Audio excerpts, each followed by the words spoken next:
Bu, bir neçə il əvvəlki üzümdür. Əgər makiyaj edirsinizsə, deməli sizin də dəriniz risk altındadır. Çünki çoxları dərini makiyajdan düzgün təmizləməyi bacarmır. Beləliklə, dəri təmizliyində red flag və green flaglər, səhvlər və doğrular. Makiyaj və SPF-in tərkibində yağlar var ki, onları sadəcə su və ya hətta köpüklə yuyub təmizləmək qeyri-mümkündür.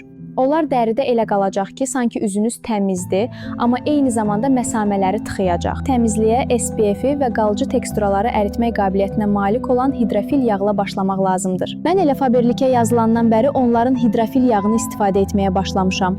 O sözün əsl mənasında dəridə əriyir, həm sıx, həm də suya davamlı makiyajı parçalayır. Çoxları buna fikir vermir və ucuz vasitələrdən istifadə edir.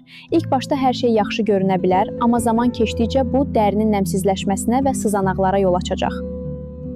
Yağı nəm dəriyə tətbiq edirsən. Yağı nəm əllərlə və nəm üzə vursan, o vaxtından əvvəl emulsiyaya çevrilməyə başlayacaq və bu əksinə makiyajın düzgün əriməsinə mane olacaq. Ona görə də biz yağı quru əllərlə quru dəriyə çəkirik. Beləliklə o SPF və makiyajı maksimum dərəcədə əridir. Yağı dərhal su ilə yuyursan, yox gözlə. Doğrusu budur, yağı quru əllərlə 1 dəqiqə ərzində süd rəngini alana qədər masaj etmək, sonra əlləri isladıb biraz da masaj etmək və yalnız bundan sonra yumaq lazımdır.